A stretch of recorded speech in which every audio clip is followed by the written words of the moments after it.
आज प्रश्न India alliance का, अरविंद केजरीवाल जी अकेले का या एक आम आदमी पार्टी का नहीं है। आज देश के सामने प्रजातंत्र और व्यवस्थाओं का है। इलेक्शन कमीशन की जिम्मेदारी क्या होती है? इलेक्शन कमीशन कोड लगने के बाद आपको भी मालूम है कि सारे जितने ऑफिसर्स, ब्यूरोक्रेसी होती है, सीधे रिस्पॉन्सिबल होते हैं इलेक्शन कमीशन को। तो इलेक्शन कोड लगने के बाद ऐसा क्या हुआ कि एजेंसीज को ऐसे ओवरराइडिंग पावर्स कैसे मिल गए कि आप एक सिटिंग चीफ मिनिस्टर को आप उठा के अरेस्ट कर लिए? आप 2 साल से इस केस की, इस फर्जी केस की इन्वेस्टिगेशन कर रहे हो।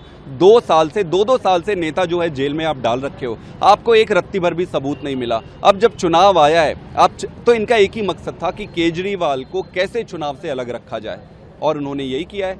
ईडी आज अपना जो भी मान सम्मान था खो चुकी है, और जिस तरीके से ये काम कर रही है, सारे इनके ऑर्डर भारतीय जनता पार्टी के हेड ऑफिस से आते हैं। ये बिल्कुल ये आरोप है, और ये आरोप नहीं है, सच्चाई है।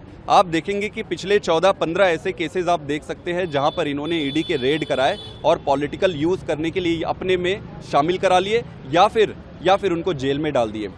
कोड लगने के बाद देश के इतिहास में ये पहली बार कोई सरकार इतनी हिम्मत नहीं करती थी। इलेक्शन कमीशन का डर सबको रहता है। ऐसी क्या परिस्थिति आ गई इस सरकार को कि इलेक्शन कमीशन को, उनको कोई लेना देना नहीं है। वो कह रहे हैं कि धता उड़ा रहे इलेक्शन कमीशन की, कोड लगे गए भाड़ में।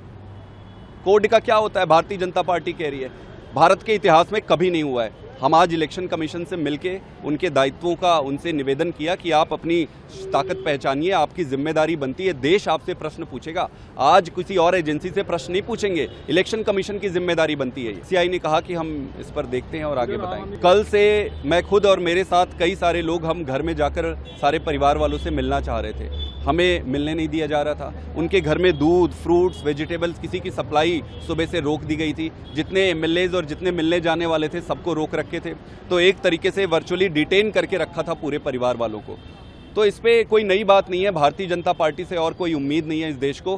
प्रश्न आज भारतीय जनता पार्टी को तो पूरी देश जानती है, प्रश्न आज इलेक्शन कमीशन के ऊपर खड़ा हो रहा है कि कोड लगने के बाद ये सारी गुंडागर्दी चल रही है, आप कहां खड़े हो? इंडिया अलायंस में सभी राजनीतिक दलों का मैं बहुत धन्यवाद करता हूं। इतने शॉर्ट नोटिस में वो अपने अपने स्टेट से यहां आए, और कल से ही जिस तरीके से इन्होंने सपोर्ट किया है वो बहुत बड़ी बात है। मैं उसका पूरे दिल की गहराई से धन्यवाद करना चाहता हूं। लेकिन मैं आपको बता दूं कि ये प्रश्न सिर्फ अरविंद केजरीवाल का नहीं है, ये प्रश्न आम आदमी पार्टी का नहीं है।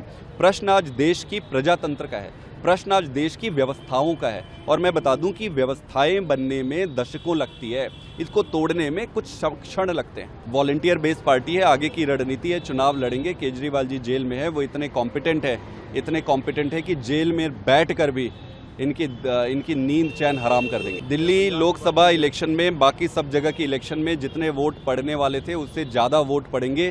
भारतीय जनता की पार्टी, जितने भी पंडित हैं जो भी कैलकुलेट करते हैं, उन्होंने सबको पढ़ा होगा, केजरीवाल को कोई पढ़ नहीं सकता है। आज जो उन्होंने उनको जेल में डाला है, उससे आम आदमी पार्टी को जनता और प्यार ज़्यादा सपोर्ट करेगी, आगे बढ़कर आएंगे और इनको अपना असलियत सामने आएगा।